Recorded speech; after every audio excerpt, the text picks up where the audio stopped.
뭐 어느 전쟁이나 어느 전투나 유리한 쪽이 있고 불리한 쪽이 있어요. 네네네. 근데 우리가 불리한 쪽에 처할 수도 있습니다. 네네네. 그러나 전장에 나가는 장수는 네. 마지막 그 순간까지 우리가 이길 수 있다는 불태전의 용기를 갖고 앞장을 서야지. 죽기 살기로. 그래야 부하들이 따라오든지 말든지 돌아갈 하지. 다리를 불태우고. 예. 네. 이게 뭐 졌을 경우에 핑계거리 찾기 위해서 미리 딴짓이나 하고 있고. 최근 바로 선거 직전까지 이 우리 국민의힘 당 내부에서 벌어진 일들을 가지고 오늘 주필님과 주로 말씀을 나눠봤으면 합니다. 네. 그래서 최근 며칠 전 어제까지만 해도 우리 한동훈 국민의힘 대표의 그 당직자들 그리고 최측근들이 용산 대통령실을 공격하는 그런 상황들이 벌어졌었어요. 네.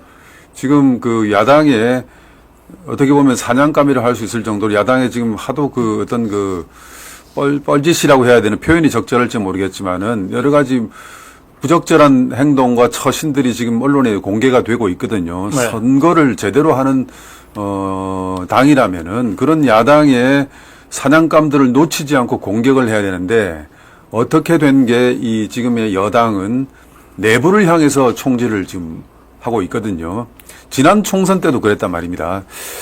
최근 그 친한계의 용산 저격 좀 말씀해 주십시오. 네. 뭐 한동훈을 비롯해서 네. 뭐 최측근이라고 하는 장동혁이, 박정훈이, 또 신지호, 김종혁 네. 이런 사람들이 저는 종북 주사파들과 뭐 피 터지게 싸웠다는 거를 들은 적도 없고 본 적도 별로 없습니다. 네. 그러니까 이 사람들의 그 주 투쟁 대상은 윤석열 대통령, 김건희 여사예요. 당장 그 이렇게 이름 가리고 보면 이게 야당 얘기인지 여당 얘기인지 헷갈릴, 이게 야당 같은데라고 느껴지는 것들이 굉장히 많습니다. 네네. 예를 들어서 명태균 의원이라는 정치 브로커가 그 윤석열 대통령이 이제 2022년 3월에 검찰총장 그만두죠. 네. 그리고 2022년 7월에 국민의힘에 들어오거든요. 네. 그러면 그 한 넉 달 동안은 그야말로 이제 야인이었잖아요. 네네. 전문 용어로 백수. 네. 네. 그래서 그 기간 동안에 이제 정치를 정말 해야 되냐. 네. 이렇게 이제 최종 결심을 하고 국민의힘에 입당을 하는데 그 전까지는 뭐 정말 각계각층의 사람들로부터 온갖 이야기들을 다 듣지 않았겠습니까? 그렇죠. 컨설팅을 받죠. 네. 그때 수많은 사람들 중에 명태균이라는 사람도 있었던 것 같아요. 그런 것 같습니다. 예, 그래서 그 명태균이라는 정치 브로커가 그 시점에 뭐 김건희 여사랑 했던 무슨 카톡 뭐 텔레그램 메시지인지 카톡 메시지인지가 이제 공개가 됐는데 거기 보면 김건희 여사가 뭐 오빠를 얘기하면서 대신 죄송하다, 미안하다 뭐 이런 걸 했다.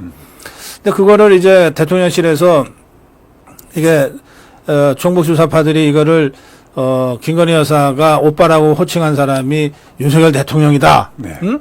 이런 식으로 역공을 취할까봐 네. 그 명태균의 녹취를 이용해서 네. 악용해서 그 공격을 취할까봐 이제 대통령실에서 즉각적으로 그 입장을 발표했어요. 네네. 여기서 말하는 오빠는 김건희 여사의 친오빠. 네. 이름까지 밝혔어요. 네네. 네. 그랬는데, 그러면 이제 뭐, 우리 여권 입장에서는 이제 뭐 야당은 아니다, 뭐, 못 믿겠다 할 수 있어요. 근데 여당은 대통령실이 공식 입장을 밝혔으면 일단은 대통령실의 공식 입장을 받아들이고 뭘 시작해야 되는 거 아니에요? 맞습니다. 그런데 이런 그 발언이 나옵니다. 대통령실의 설명이 진실이기를 바라지만. 진실이기를 바라지만. 네, 진실이기를 바라지만. 뭐 그러면서 얘기를 해요. 또 설사 진실이라 하더라도 여전히 문제는 있다. 네. 참. 그 친오빠라고 해서 그렇게 막 개입하면 되냐. 오히려 문제는 더 심각할 수 있다. 뭐 이런 얘기들을 하는데 이게 이런 가려놓고 보면은 야, 야당이 해도 너무한다. 이렇게 들리죠. 근데 이게 야당이 아니에요. 국민의힘의 최고위원이라는 김종혁이 뭐 이런 자들이 그런 얘기를 하는 거예요. 그러면 정말 없는 마음 내서 네. 오늘 휴일도 아닌데 네. 그래도 무너지는 대한민국 그냥 놔두면 안 된다. 이래서 정말 발심해서 투표장에 가려고 했던 우리 자유파 국민들이 안 갑니다. 아니 아침에 그런 뉴스를 보면서 그럼 무슨 기분으로 가서 투표 찍겠어요. 그래봤자 국민의힘 공천받아서 나온 후보들인데 네, 네. 응? 이거 공천 줘놓고 떨어지라고 고사 지내는 건지 아니 어떻게 이런 식의 정치를 합니까?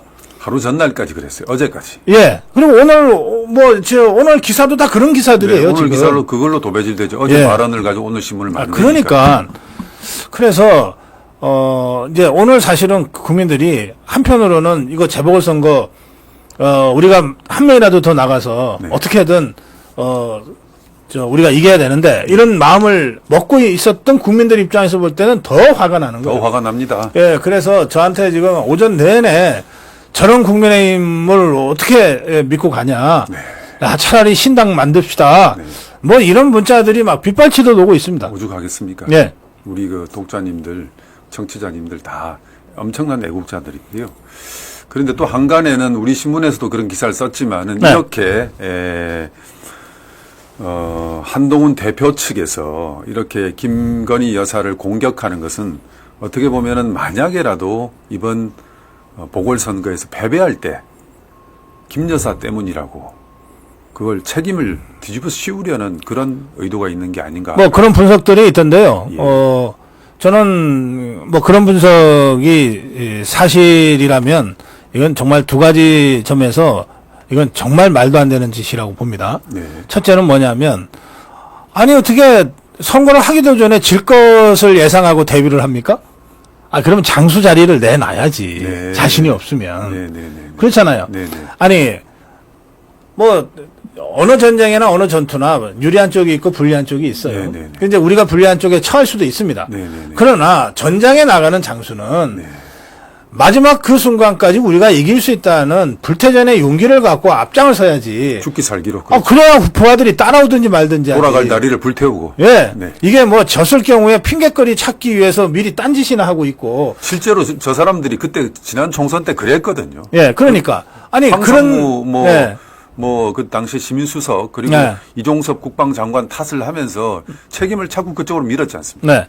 그래서 근데 그런 장수는 장수 자격이 없죠. 그다음에 두 번째는 백보양보해서 전세가 불리해서 질 것 같으니까 미리 대비한다고 칩시다. 네. 그래도 그렇지. 아니 핑계댈 게 없어서 이 판에 또다시 김건희 여사하고 또다시 윤석열 대통령입니까? 이게 그 공천 개입 의혹이라고 하는 게 의혹일 뿐이지만 네. 어쨌든 뭐 한 달 이상 지금 전국을 달구고 있잖아요. 네. 이런 상황에서 윤석열 대통령이 무슨 다른 선거도 아니고 네. 네. 구청장 군수 선거인데 네. 거기 공천에 개입할 수가 있습니까? 맞습니다. 서울시 교육감은 아예 정당이 배제돼 있는데 네, 네. 그럼 공천에 개입 못해. 선거 때 뭘 할 수 있습니까? 그야말로 대통령 부부와는 전혀 관계없는 선거 아닙니까? 그렇습니다. 그리고 이 선거는 처음부터 끝까지 100% 한동훈의 책임으로 치러지는 선거 아닙니까? 네, 네. 총선 때도 마찬가지지만 마찬가지였죠.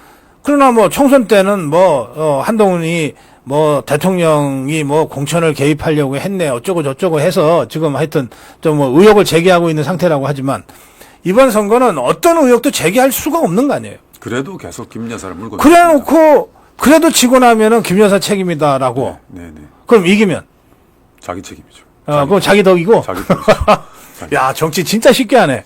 네, 네. 그러니까 이런 점에서 보면 이거는 정말 정치의 기본에 안 돼 있는 자들이다. 네. 그런 생각을 제가 금할 수가 없습니다.